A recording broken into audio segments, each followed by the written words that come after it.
You are listening to Radio Free Humanity, the Marxist-Humanist podcast. My name is Brendan Cooney. And I'm Andrew Kleiman. In our last podcast, we mentioned that Marxist-Humanist Initiative is hosting a series of meetings discussing Marx's critique of the Gotha Program. Well, today's episode is a little bit different than our normal format. We're going to play for you a recording of a presentation that Andrew gave on the first of those meetings about Marx's critique of the Gotha Program. The presentation is a summary of a much longer, unpublished paper that Andrew has written on the topic. To hear more episodes of Radio Free Humanity, to read more about the issues discussed, or to join in the conversation, please visit Marxist-Humanist-Initiative.org. You can also make a donation to the podcast there on the website. While our podcast is hosted by MHI, the views expressed by the co-hosts and guests of Radio Free Humanity are their own. They do not necessarily reflect the views and positions of MHI. In just a moment, we'll hear Andrew Kleiman talking about a paper he's written about Marx's critique of the Gotha Program. But first, as we do in every episode, we're going to take a few minutes to talk about some current events. We are recording this current events section on July 28th, and we're going to be talking about a piece that came out in Jacobin magazine on July 26th. It's called "I'm a Ukrainian Socialist, Here's Why I Resist the Russian Invasion." It's by Taras Bilaus. Not sure how he pronounces it. Andrew, this might be the first time we have discussed a Jacobin piece that we're mostly in agreement with. Yeah, well, wonders never cease. I guess it's the second coming of Ferdinand Lassalle or something.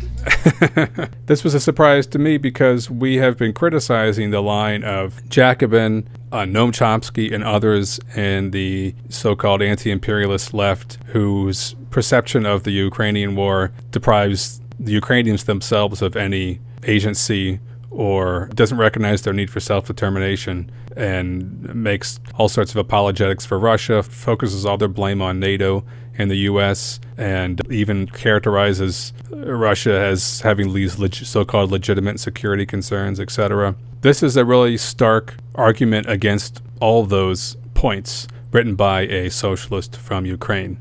And it appeared at the top of Jacobin magazine a couple of days ago. What did you think was most significant in the piece by him? A lot of the points that the author is making are points that we've discussed previously, like in our interview with Rohini Hensman. So it wasn't like there were any theoretical points that were particularly new, but the fact that this was appearing in Jacobin was really striking.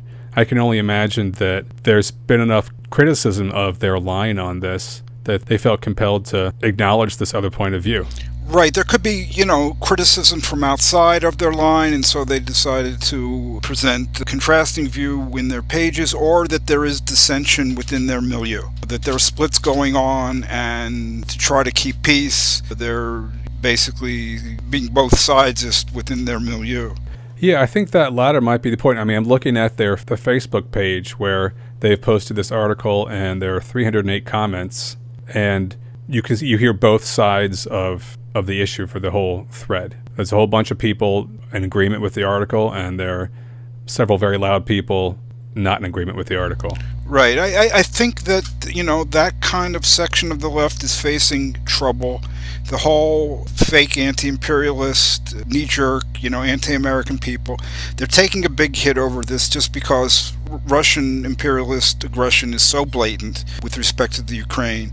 And this did get a lot of media coverage. And, so there are tensions and splits from within. What I thought was so interesting, though, is that the author, Taras Bilaus, or however you pronounce his name, has gone on record since the start of the war criticizing some of the major players in Jacobin by name. He had a piece in Open Democracy, I think it was on February 28, right after the war started, and he calls out Branko Marcetic, and he calls out David Broder, who is Jacobin's Europe editor.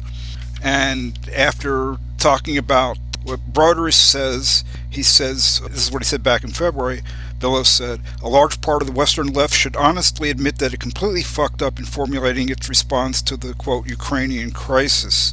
But in this recent piece in Jacobin, he does not explicitly criticize any Jacobin writers like Marchetic by name. And he goes out of his way to point to something that they said in Jacobin. Somebody wrote, personal piece in Jacobin that was non-terrible. But, when he says, the main thing that I feel from the discussions that I've had is fatigue and disappointment, being forced to rebut obviously false Russian propaganda, too much time explaining why Moscow had no, quote, legitimate security concerns to justify war, too much time asserting the basic premise of self-determination. He's having those discussions and he's being fatigued and disappointed by the reactions of a lot of people who have probably either ties to Jacobin or same kind of politics.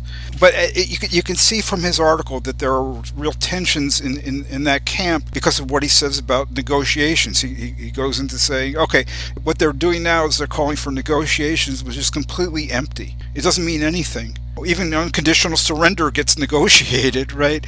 So there's a section of the so-called left that is experiencing a lot of internal tensions, and they're trying all kinds of ways to keep their stuff together. And empty calls for negotiations, who can disagree with that, right? It doesn't do anything, but it keeps everybody on board behind their leadership, I guess.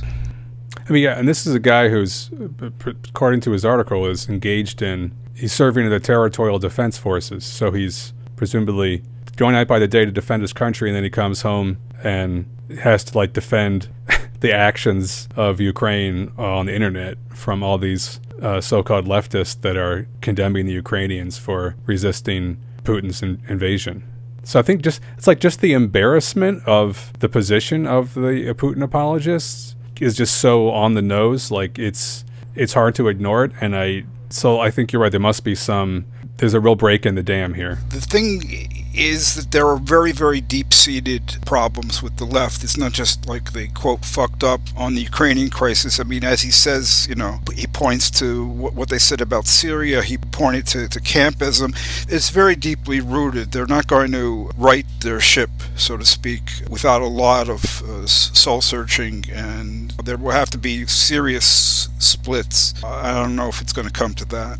It's also just the international situation is likely to generate more of these sorts of situations where the left has to take a position on conflicts between capitalist states. As the U.S. becomes less powerful on the international stage, as global conflicts present themselves on the horizon, Russia, China, the U.S., Europe, the left is going to have to figure out how to deal with the fact that there's more than one capitalist state actor on the world stage, and the whole of international politics can't fit into a neat fairy tale where there's one aggressor nation and everyone else is a victim.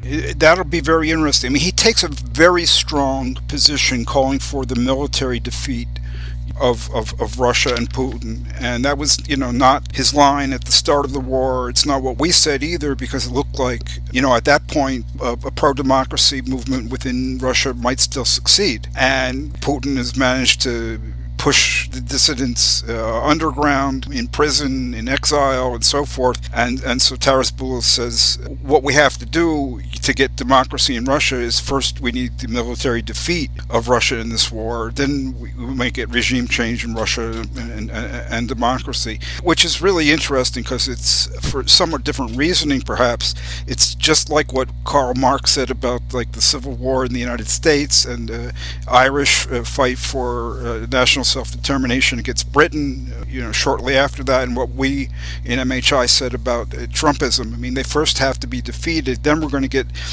some change that can lead to the Trumpite base moving away from Trumpism, or Marx was saying the English proletariat moving away from English nationalism, and white supremacy in the United States taking a big hit in the consciousness of working people. There is enough, I guess, pro-Putin nationalistic sentiment in Russia that helps keep him in power. So I think there is some connection, but it was just striking because I think he's right, but it was not that obvious just a few months ago, and now it's Putin has got to go, but the only way to get Putin to go at this moment, the internal opposition just is too weak, so Russia has to be defeated militarily. I'm actually surprised that Jacobin published that. because of what it means is we have to take a stand not only for Ukraine, we have to take a stand for anything, all arming of Ukraine to help them win the war. I don't know how much people understood the implications of what he's saying, but let me just say, I think one of the more important things he said, besides the military defeat for the Russian invasion, is that, as we've talked about when we talked about Chomsky and so forth, so much of the left, and you said it earlier, just wants to view the Ukrainians as passive victims that we should sympathize with, but not to take seriously in terms of what they're telling us needs to be done. Just ignore them as real thinking people on the historic stage. And together with that, he points out that why are the Ukrainians fighting tooth and nail to the death? It's not because of the U.S., and it's not even because of the Zelensky government or anything like that. It's because of the Ukrainian people themselves. He makes a very big issue of that. So I thought that was very important. And he says at a certain point, no one is more eager for the war to end than we who live in Ukraine. But it is also important to Ukrainians how exactly the war will end. So, all this call to end the war, negotiations, peace, it's all nonsense unless you grapple with the question of, are the Ukrainians going to be allowed to have their own country and to live the way they want, or are big powers going to, impose something on them, and where do you stand on that? That's really the question, and it's not going to go away. Well, that's all the time we have on this topic. I'm sure we will return to this topic. Up next is a recording of a presentation that Andrew gave on July 31st of this year during a meeting that MHI, Marxist-Humanist Initiative, is hosting about Marx's critique of the Gotha Program. Andrew's presentation is a summary, shortened, condensed form of a much longer paper he's written about Marx's critique of the Gotha Program. It covers a variety of topics, as you'll see. I'm sure listeners will find it quite provocative and interesting, so please do write to us with questions, comments, thoughts. We'd love to engage with more people on these issues. Today's meeting is going to focus on the text of the critique of the Gotha Program, hereafter CGP. I think the most important meeting for us, MHI, is the third meeting on the CGP's organizational implications.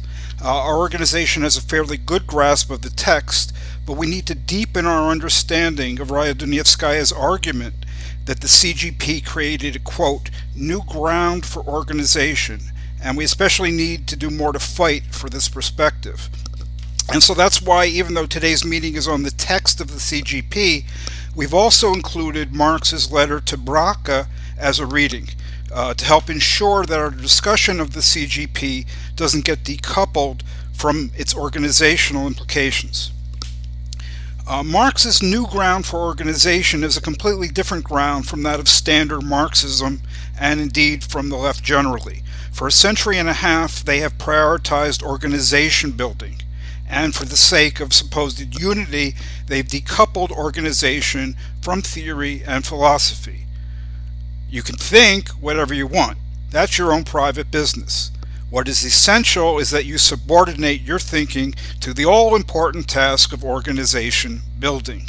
That's the mentality. In contrast, Marx's letter to Braca, which he sent along with his critique, opposed the unification of the Eisenacher and Lassallean parties because, quote, our position is altogether remote from the said program of principle.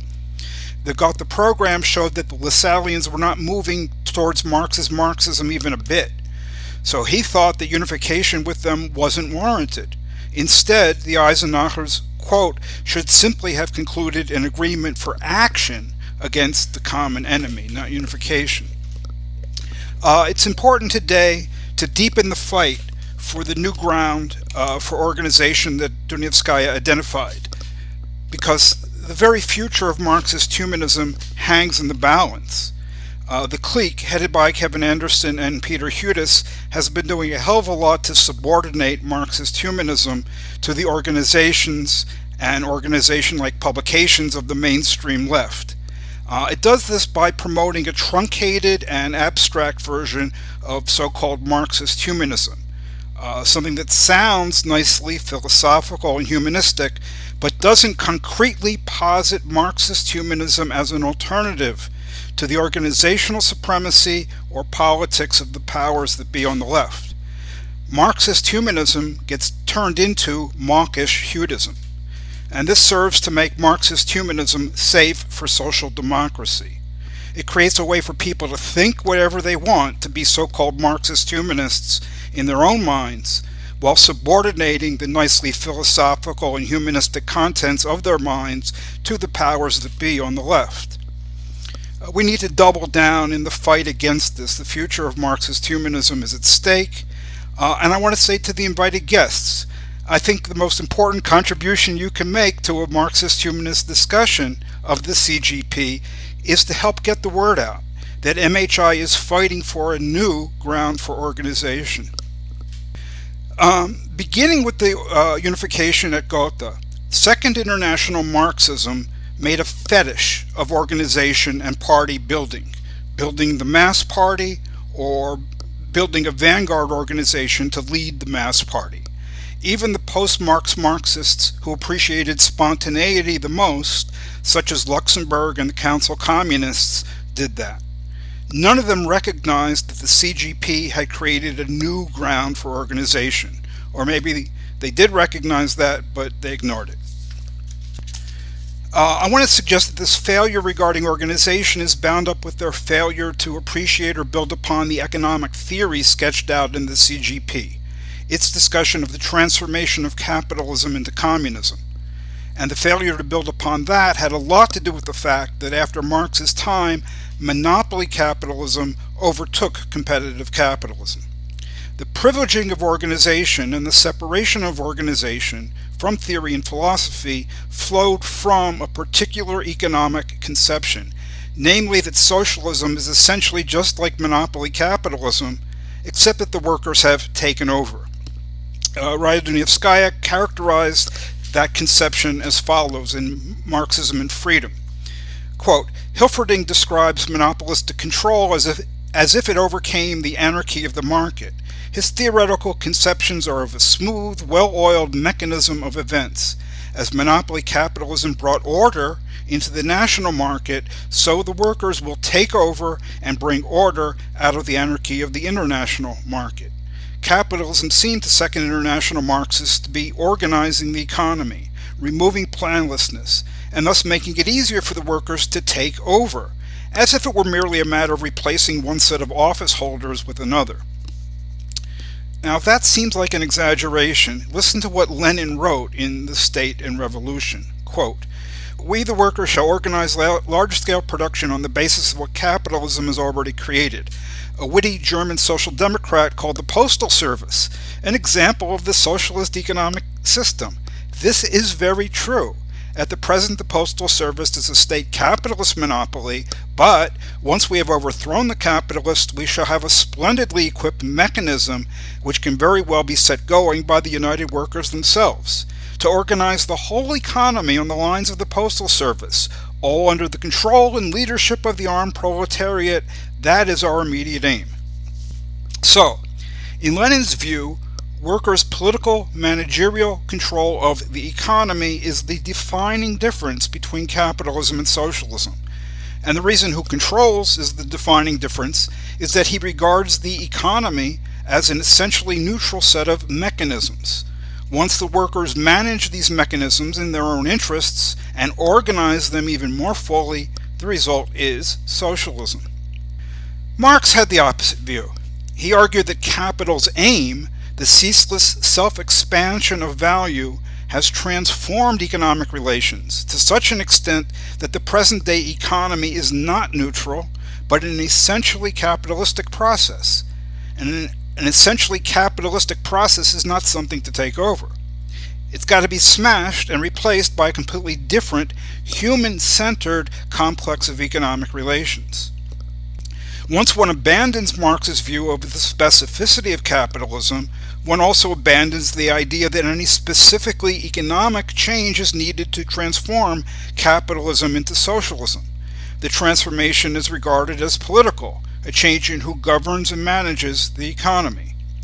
And with this, one also abandons the idea that the transformation of capitalism into socialism requires theoretical labor to work out exactly what economic relations have to be changed and how.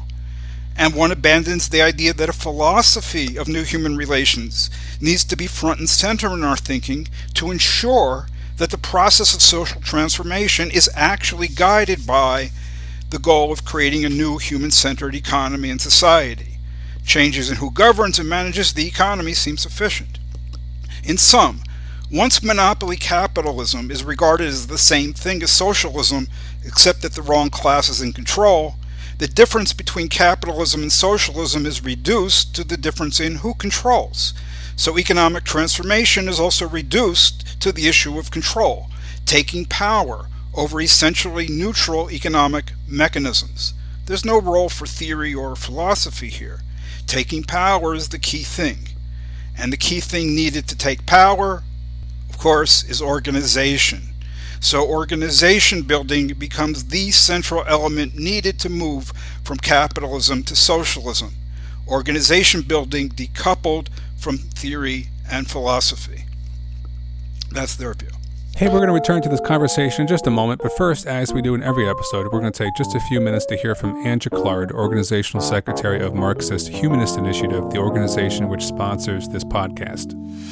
Marxist-Humanist Initiative, or MHI, aims to contribute to the transformation of this capitalist world by projecting, developing, and concretizing the philosophy of Karl Marx and its further development in the Marxist humanism articulated by Raya Dunayevskaya. The ongoing COVID-19 pandemic and today's many other social, political, and economic crises make this a moment to engage people in discussion of these ideas. In the U.S., we are faced with the threat of Trumpism triumphing and all-out authoritarianism extinguishing our right to carry on these discussions. Yet at the same moment, the multiracial movement for Black lives has spread to every corner of the country and the world, launching a flood of activism and new ideas that deepen the concept of freedom. MHI is dedicated to the task of proving theoretically that an alternative to capitalism is possible. We are distinguished by our economic analyses in which we do not merely assert but demonstrate that the only opposite to the current world economic system is its abolition and replacement with one not based on the production of, quote, value, close quote.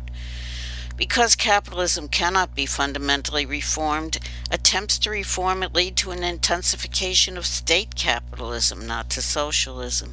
We are not a political party, nor are we trying to lead the masses who will form their own organization and whose emancipation must be their own act. But we have seen that spontaneous actions alone are insufficient to usher in a new society. We seek a new unity of philosophy and organization in which mass movements striving for freedom lay hold of Marx's philosophy of revolution and recreate society on its basis.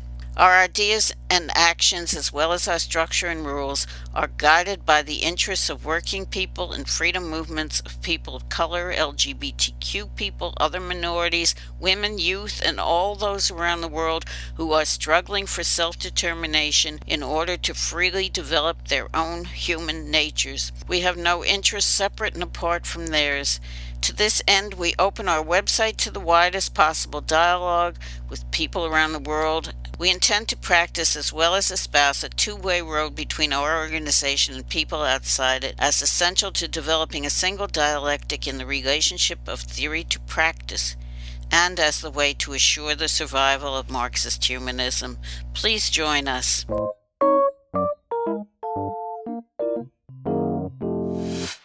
Okay, I'm going to turn to the text of the CGP. Some of the CGP consists of criticism of details of Lassalle's particular ideology. Some of it is criticism of minor points in the Gotha Program. I don't want to talk about those things here because I don't think they're very relevant for us today. On the other hand, there are several things in the CGP that do merit discussion, in my view, but which I will also not be talking about. For instance, Marx criticized the notion that labor is the source of all wealth.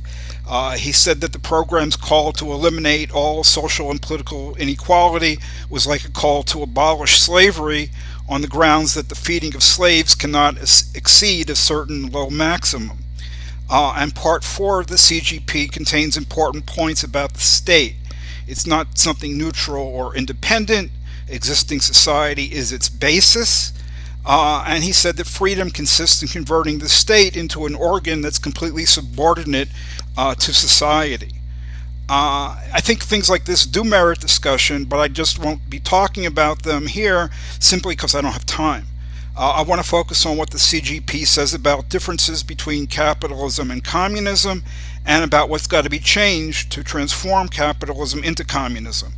And to discuss this in an intelligible way takes a lot of time, more time than I actually have. I've edited a 12,000 word paper down to about 4,100 words, and I'm not confident that the result is as intelligible as it needs to be. But here goes. Marx was extremely critical of the Gotha Program's call for, quote, fair distribution of the proceeds of labor. He asked rhetorically, what is fair distribution? Do not the bourgeois assert that present-day distribution is fair? And is it not, in fact, the only fair distribution on the basis of the present-day mode of production? Are economic relations regulated by legal conceptions, or do not, on the contrary, legal relations arise from economic ones? It should be clear that Marx was affirming that present-day distribution is indeed the only fair distribution on the basis of the present-day mode of production. And here and throughout the CGP, Marx also reaffirmed and emphasized his view of the relation between the basis and the superstructure of society. In the sentences I quoted, he indicated that the mode of production is the basis and that legal relations arise from economic ones. And this is very similar to what he wrote in his 1859 preface to the contribution of the Critique of Political Economy. Quote, the economic structure of society is the real foundation on which arises a legal and political superstructure. It's also noteworthy that even though income distribution, or distribution of means of consumption, is in some sense an economic relation, Marx did not include it within the basis or economic structure of society. The text here indicates that it is a legal relation and thus part of the superstructure. It arises from the economic structure.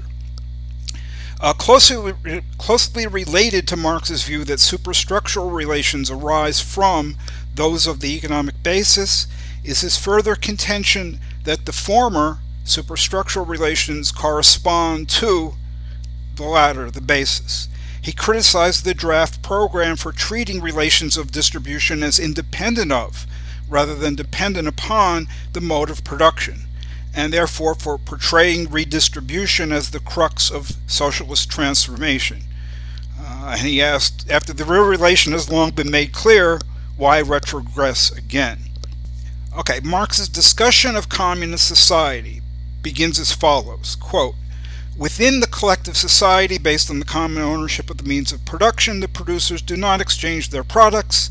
Just as little does the labor employed on the products appear here as the value of these products, as a material quality possessed by them, since now, in contrast to capitalist society, individual labor no longer exists in an indirect fashion, but directly as a component part of total labor. This sentence specifies 4 different respects in which communist society will differ from capitalist society. There will be common ownership of the means of production. There will be no exchange of products. The products will not be values or have value. And labor will be directly social. All 4 differences are either profound changes in the mode of production or immediate implications of such changes. And one of them, common ownership of the means of production, implies that the society is classless. Okay, Marx then immediately indicated that he was dealing here with the first phase of communist society, quote, just as it emerges from capitalist society. So Marx was saying that all 4 of these elements pertain to the lower phase of communism, not only to the higher phase. Given later claims people have made about the relationship between the 2 phases, that is extremely important. The break from capitalism is complete at least in these four respects, from the very start of the lower phase of communism, just as it emerges from capitalism. And taken together, these four changes constitute a revolutionary transformation of the entire mode of production. Thus, the lower phase of communism, as Marx conceived it, is not a transitional society, in the sense of a society with a mixed economy, or an economy that occupies a position somewhere in between capitalism and communism. It is, as the text says, a communist society. Now, Marx did write that the lower phase of communism is stamped with the birthmarks of the old society and encumbered by a bourgeois limitation. However, these remarks have nothing to do with the four differences between capitalism and communism he singled out here. They don't call into question the point that all four of these elements of communism are already present from the start of communism's lower phase. Okay, before continuing with the CGP's discussion of differences between capitalism and communism, it's going to be helpful to clarify the meaning of his concept of directly social labor. It's quite important for understanding the next several paragraphs of the CGP. The word translated as directly, unmittelbar, is also sometimes translated as immediately. Under commodity production, labor is not immediately social. The labor performed by an individual does not immediately qualify as an act of social labor, a contribution to society. To qualify as social labor, additional conditions must be satisfied. In communist society, however, the labor performed by an individual will immediately qualify as social labor, a contribution to society, whether or not additional conditions are satisfied. What additional conditions are salient in commodity-producing societies, but not in either phase of communist society? They can be summed up by saying that an individual's labor qualifies as social labor only if, and only to the extent that, it creates value.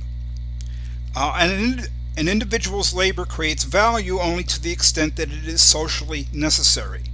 Any labor expended on the production of a product that exceeds the socially necessary amount doesn't create value, does not qualify as social labor. So if a worker is taking 9 hours to produce a product, but 8 hours is the socially necessary amount, only 8 hours of her labor qualifies as social labor, and only 8/9 of her labor creates value. Okay, but what makes a particular amount of labor time socially necessary, a greater amount excessive? In Marx's theory, the amount of labor that's socially necessary to produce a commodity is the average amount that's required, given average technical conditions. Okay, I hope to show that this interpretation of directly and indirectly social labor gives rise to an interpretation of the ensuing discussion in the CGP that's plausible and that clarifies aspects of it that would otherwise seem confusing or obscure. Okay, now the CGP does not say much about the relation between directly social labor and the other elements of communist society that distinguish it from capitalism. But Marx did discuss this in his contribution to the Critique of Political Economy when criticizing John Gray's labor money scheme. Gray had advocated elimination of commodity exchange, without also advocating elimination of commodity production. And Marx thought this was an unviable combination. He argued that commodity exchange could be eliminated only when, quote, the labor time contained in commodities is immediately social labor time, okay, or the labor time contained in products. In other words, when an hour of labor expended to produce a product immediately qualifies as an hour of social labor. Okay, but that, quote, presupposes that it is communal labor time or labor time of directly associated individuals. Marx said if labor were directly social, it would indeed be impossible for gold or silver to confront other commodities as the incarnation of universal labor, that is, as money, and exchange value would not be turned into price. But neither would use value be turned into exchange value, and the product into a commodity, and thus the very basis of bourgeois production would be abolished. Okay, this critique of Gray suggests that capitalist society, and therefore its defects, have a hierarchical structure. To eliminate the ills associated with the apex of the hierarchy, money, which is what Gray desired, we must go all the way down, eliminate the whole hierarchical structure by uprooting its foundation. And that requires new relations of production that make labor directly rather than indirectly social, including communal production by directly associated individuals, not commodity producers. Okay, so let's return now to the text of the CGP. Immediately after noting that, quote, we are dealing with a communist society just as it emerges from capitalist society, Marx wrote, the individual producer receives back from society exactly what he gives to it. What he has given to it is his individual quantum of labor. He receives a certificate from society that he has furnished such and such an amount of labor, and draws from the social stock of means of consumption as much as the same amount of labor costs. The aspect of this paragraph that's received the most attention is its discussion of the relations of distribution. What has received much less attention is what this paragraph and the ones that follow say about the relations of production.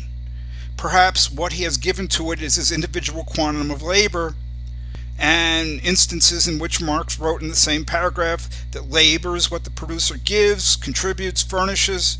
Perhaps all of this seems merely to be stating a fact that exists in every kind of society, and thus something too obvious and mundane to be worthy of comment. But why didn't Marx say that the producer has given to society a product or a thing of value? Why did he say that the producer has given his individual quantum of labor? Why didn't he say a quantum of socially necessary labor? In light of Marx's earlier references to directly social labor and the elimination of value relations, isn't the choice of words significant? The next paragraph in the text explains why Marx wrote individual quantum of labor rather than something else.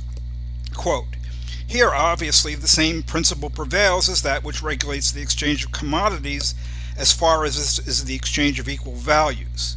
Content and form are changed because under the altered circumstances no one can give anything except his labor, and because on the other hand nothing can pass to the ownership of individuals except individual means of consumption. So in Marx's view, the principle that's going to prevail in the lower phase of communism isn't the same as the principle that prevails under commodity production in every respect. It's only the same with respect to relations of distribution. What's not the same are the relations of production, the altered circumstances. And so the content and form of the exchange also differ from exchanges that prevail under commodity production. In the lower phase of communism, the individual producer gives to society his individual quantum of labor because no one can give anything except his labor. No one gives either value or products. The producer's labor no longer contributes value to products because the products are no longer values. And individual producers don't provide products because the producers don't own the products as individuals. Okay, on a superficial reading of those two paragraphs of the CGP, Marx's discussion of labor certificates looks just like the same labor money scheme that he had long excoriated when John Gray or Proudhon or others had proposed it. But it rests on an entirely different economic foundation. The proposals Marx criticized were intended to institute equal exchange in a society in which labor was only indirectly social. In contrast, his discussion of labor certificates pertains to a society in which labor is directly social. So, owing to the revolutionary transformation of the economic foundation, the point is, exchange relations that were not viable in a commodity-producing society have now become so. So Marx's discussion of labor certificates is not really a proposal. He didn't use any language that would suggest that he was advocating anything or choosing one possibility from among multiple viable ones. His discussion is an analysis of the new relations of distribution that the new mode of production will make possible. And it's the beginning of an argument that the new relations of distribution correspond to the new mode of production. That is, an argument that the relations of distribution, these ones or very similar ones, are the only ones that are going to be viable in the lower phase of communism. Okay, Marx then turned to producers' rights to means of consumption in the lower phase of communism. He wrote, as far as the distribution of the means of consumption among individual producers is concerned, the same principle prevails as in the exchange of commodity equivalents. A given amount of labor in one form is exchanged for an equal amount of labor in another form. Hence, equal right is still in principle bourgeois right, although principle and practice are no longer at loggerheads, while the exchange of equivalents in commodity exchange exists only on the average, not in the individual case. After stating that the same principle prevails as in the exchange of commodity equivalents, Marx introduced an all-important caveat. In a commodity-producing society, the idea that equal quantities of labor are exchanged prevails only in principle, not in actual practice. Principle and practice are at loggerheads because the exchanges that take place involve equal amounts of labor only on average, not in any individual case. In the lower phase of communism, in contrast, equal amounts of labor are exchanged in each individual case, so principle and practice are no longer at loggerheads. To help clarify what Marx is driving at here, assume two commodities of equal value that are exchanged. Even in this case, the amounts of labor expended to produce the two commodities will almost always be unequal, because, according to Marx's theory, commodities' values are determined by the average, socially necessary amount of labor required to produce them, not by the amounts of labor actually expended to produce them in the individual case.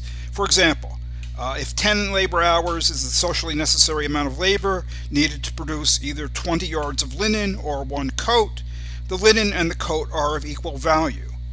But actually, 15 hours of labor may have been expended to produce a particular 20 yards of linen. If the linen workers used obsolete equipment, and maybe only 5 hours of labor may have been expended to produce a particular coat if these coat producers were assisted by advanced technology. That's not an infringement on the law of value, it's how the law operates, even in the most ideal case. It's how capitalism has to operate. The linen workers under consideration produce only 20 yards of linen in 15 hours. But average linen workers produce 30 yards.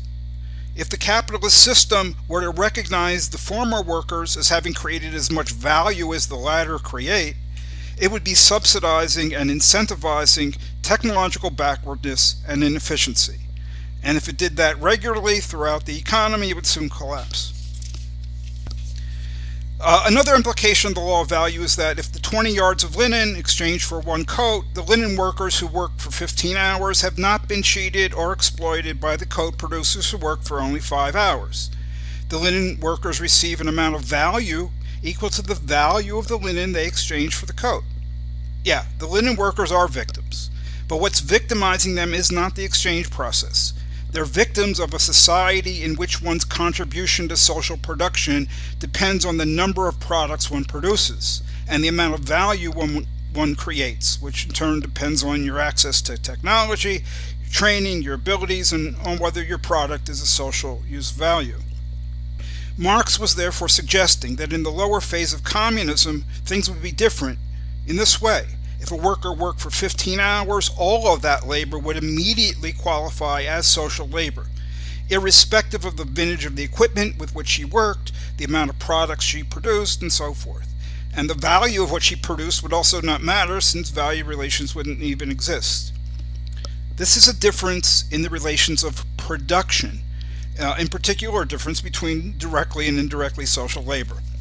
At issue are what qualifies as a contribution to social production, and what the societies produce, only use values or values as well. Marx was not making a standalone point about distribution, that a worker works for 15 hours will receive products whose labor time cost is 15 hours. Much less was that a proposal. His point was that this new relation of distribution corresponds to and is made possible by the direct sociality of labor and other new relations of production that have enabled communist society to advance beyond capitalism. Marx then wrote, quote, "In spite of this advance, this equal right is still constantly encumbered by a bourgeois limitation. The right of the producers is proportional to the labor they supply, but one man is superior to another physically or mentally, and so supplies more labor in the same time or can work for a longer time. This equal right is an unequal right for unequal labor. Okay, that paragraph, which I've only quoted part of, is mostly about how the amount of labor contributed will be measured, or more precisely, about what will qualify as performance of labor. Marx indicated that the amount of labor performed will depend on its intensity and duration. Quote, supplies more labor in the same time or can work for a longer time. Duration refers to how long a worker works. Intensity refers to how hard or how diligently she works, how much labor she supplies within a span of time. To understand this paragraph's references to labor as an equal standard, to unequal labor, and to the amount of labor supplied, it's crucial not to confuse intensity with productivity. Productivity of labor refers to how much product a unit of labor produces, not to how hard or diligently the worker works. Productivity thus depends greatly on technology. Because of differences in technology, the productivity of two workers who work equally long and equally hard can be vastly different. Okay, but Marx was discussing actual labor here, measured in terms of duration and intensity, not productivity. So the paragraph does not stipulate any condition that labor must satisfy to qualify as social labor.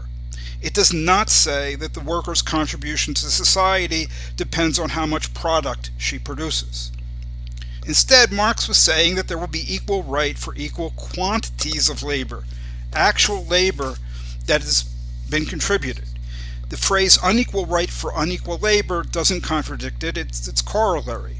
Okay, Marx's point was not that some acts of labor will be more equal than others, to paraphrase Orwell, because they produce more products or value. The point was simply that some workers will perform more labor than others, work longer and or harder or more diligently. The phrase unequal labor refers to these differences in the actual quantities of labor performed, and to that alone. So, unequal right for unequal labor is a bourgeois limitation only in the following respects. First, producers' rights to products will depend on how much labor they contribute. Marx regarded the very existence of a link between what one contributes and what one receives as a bourgeois limitation, but that only becomes clear a bit later in the text. Second, the link between contribution and receipt will exist in the lower phase of communism, even though the amount of labor a person contributes is only partly something they choose freely. It also depends on innate differences. Marx then briefly considers the higher phase of communist society.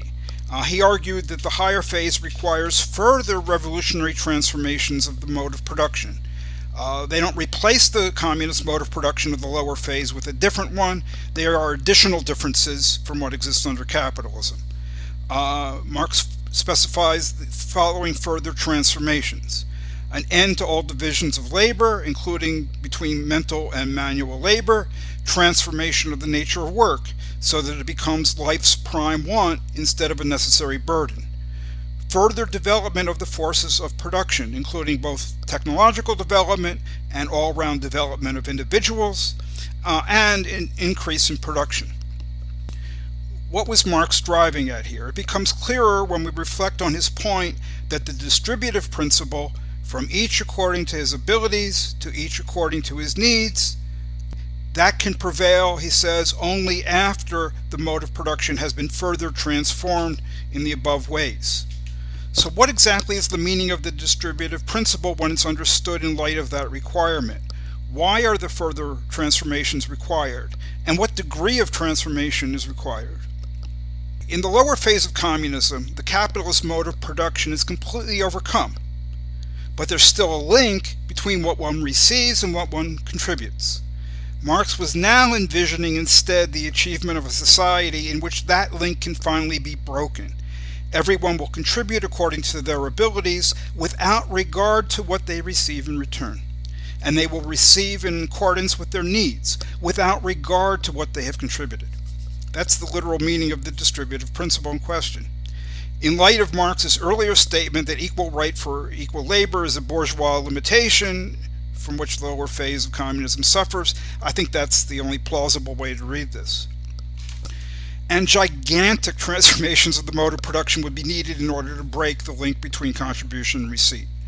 Before people will be willing to contribute without regard to what they receive, work would have to become something we want to do rather than something we have to do. Before people can receive without regard to what they contribute, there would have to be genuine abundance, which would require an immense increase in production made possible by an immense development of technology and of individuals' abilities. And elimination of all divisions of labor, that's a crucial aspect of the needed transformation of the nature of work, and it also helps to remove a key obstacle to individuals' development and thus to the expansion of production. Right before discussing the higher phase of communism, Marx wrote that defects, in other words, links between contribution and receipt, quote, are inevitable in the first phase of communist society.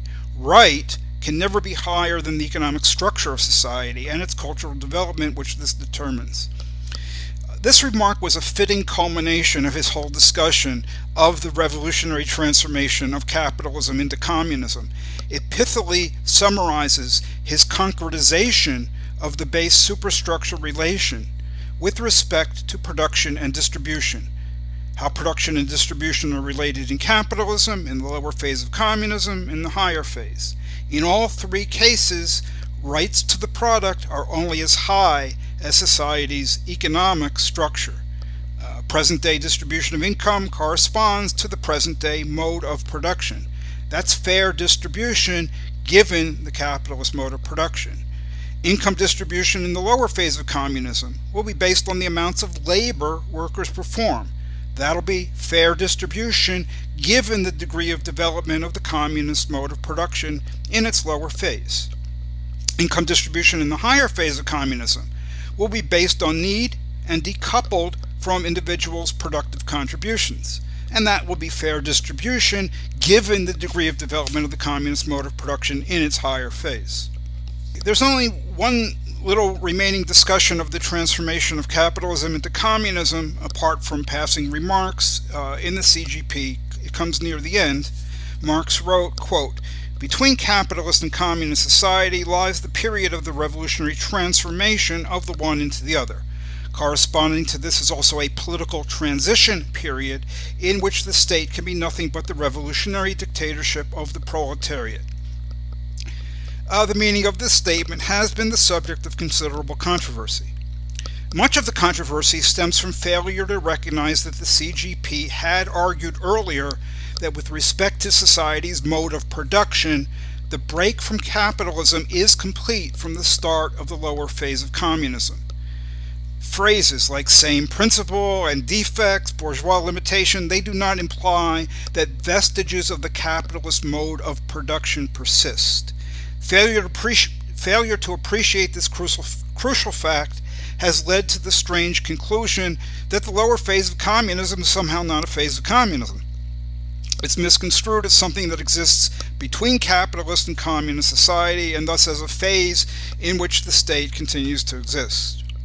But as we've seen, the CGP had indeed argued earlier that a communist society that has just emerged from capitalist society is a communist society.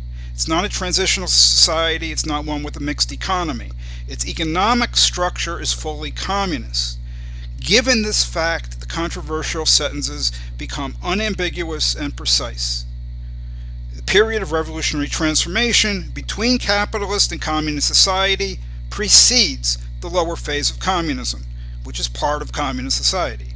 The political transition period and its state correspond to the period of revolutionary transformation that precedes the lower phase of communism. They don't continue into it. And from the start of the lower phase of communism, the society is classless. And that's completely incompatible with a situation in which one class, the proletariat, exercises political power over other classes. I just don't see how any other reading of these two sentences is even remotely plausible. Thank you. Hey, that's all the time we have for this episode of Radio Free Humanity. If you like the podcast, please do stop by Marxist-Humanist Initiative.org to listen to other episodes and to read more about these issues and others. As always, if you like the podcast, we encourage you to write to us, to comment and rate the podcast, and of course to share with all your friends and enemies.